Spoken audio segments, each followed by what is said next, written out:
In this video, we're going to go through a complete step-by-step guide on how to get your real estate license and start your real estate career in Montana. We're also going to cover some important questions to ask when picking your first brokerage to give yourself the highest chance of success. And at the end of the video, we're going to break down all the costs associated with getting licensed so you know exactly how much to budget. Let's dive right into the video.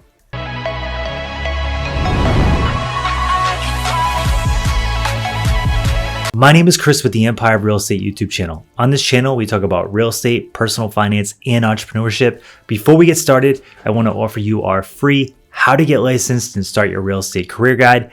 Everything inside this video, plus more, is inside that guide. So to get your copy, click the link down below and download it today. I hope you enjoy it. By the way, if you like this video, definitely smash the like button. It helps the channel grow, and we really appreciate it. First things first, before we get into all the details on what you need to do to get licensed, you have to meet some basic requirements first. The first one is you have to be 18 years old or older, and you have to have a high school diploma or GED.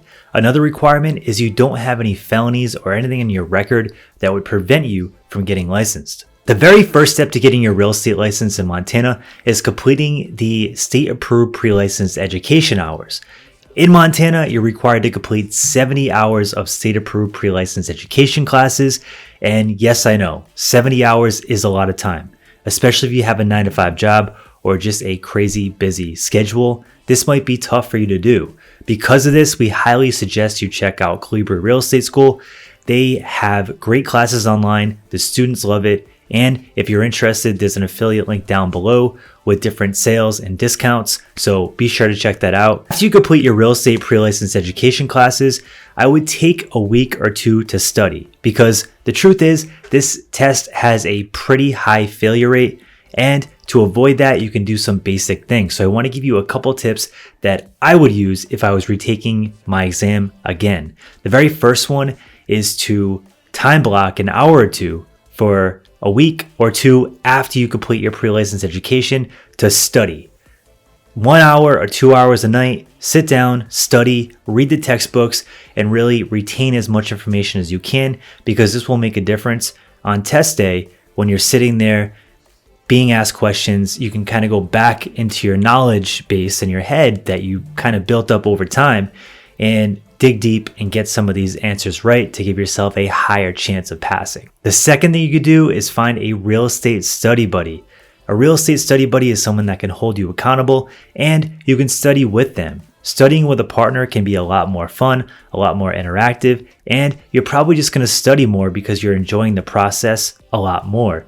Also, you can use flashcards and quiz each other, and this can be a great way to retain a lot more information a lot faster. Now, if you can't find a real estate study buddy and you just find the textbooks too boring, you can check out Prep Agent. I use Prep Agent to pass my exam. It's a test-like simulation tool that will quiz you and it will go through the process with you. It's very interactive, and I use this to pass my real estate exam. So if you want to check them out, there's an affiliate link down in the description below, and it helped me feel confident to pass my exam. So I highly recommend you check it out. Once you're ready, it's time to actually schedule your exam. And the exams are done with Pearson VUE.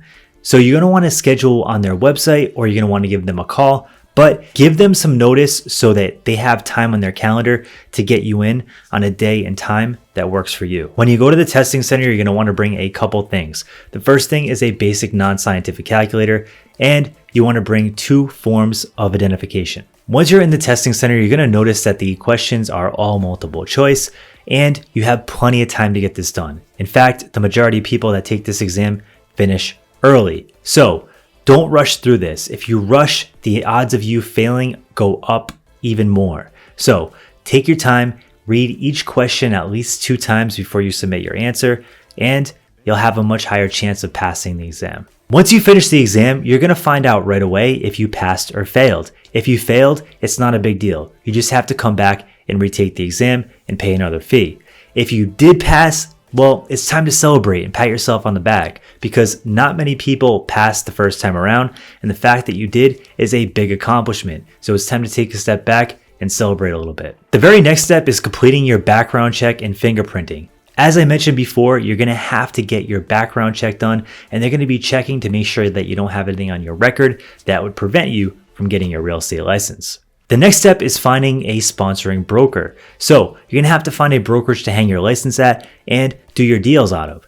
In Montana, you're required to work under a sponsoring broker as a real estate agent, and it's pretty easy to find a brokerage that will take you on, as most brokerages are 100% commission and the risk to take you on as a new agent is pretty low. However, asking the right questions as a new agent will help set yourself up for success, and these are all things that I wish I knew when I was first getting started. So I want to give you a couple important questions to ask when you're picking your first brokerage to give yourself a better chance of success. The first question to ask is, do they offer a mentor program? Are you going to get access to a mentor for your first 3 to 5 deals? This is super important because your first 3 to 5 deals are the hardest deals because you just don't know what to do, and a lot of problems can come up in those deals because you might not know what mistakes to avoid those issues from arising.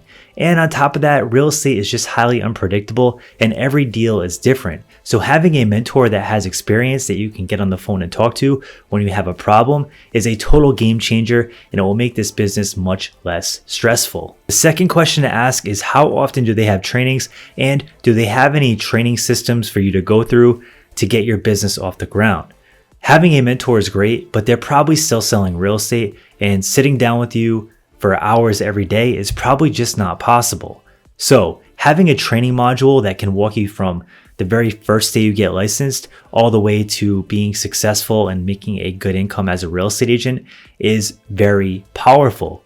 The biggest thing that I hear from new agents and the biggest challenge that they face is they just don't know what to do. When they get licensed and they start at their new brokerage, they just don't know what they're supposed to be doing to become successful. So having something that can walk you through that process and tell you an exact blueprint of the things you should be doing to give yourself a high chance of success in setting up your business is very important. So asking questions like this ahead of time can really help save you time and really help you pick the right brokerage that's going to give you the highest chance of success. The third question to ask is, how are they going to market your business, or how are they going to teach you to market your business? Every brokerage is different, and every brokerage has a different plan in place and a different way that they train their agents. Some brokerages will tell you to contact your friends and family, and I know many agents that have built 6-figure businesses doing this. However, if you don't have a big network, this might not work for you. When I started my real estate career, this wasn't going to work. I was only 22 years old and most people were renting. They weren't buying houses. So I needed to learn how to market to people that I didn't know. And that's when I learned marketing and all that kind of stuff. So asking these questions ahead of time and asking what they're going to do to help you market your business is a very important question to ask. That way you can both be on the same page and have clear expectations. We are looking for new partners in Montana as well. So if you're interested in partnering with us at Team Power Unit, we are expanding and we're looking for new real estate partners in that area. So if you want to learn more, click the link down below. There's a link to schedule a Zoom call with me. I'd love to hop on a call, answer some questions, and see if I can help you out. The last step of the process is submitting your license application. So you're going to take the completed pre-license education classes that you did. You're going to take your past real estate exam and your past background check. You're going to package that stuff up and submit for your license application.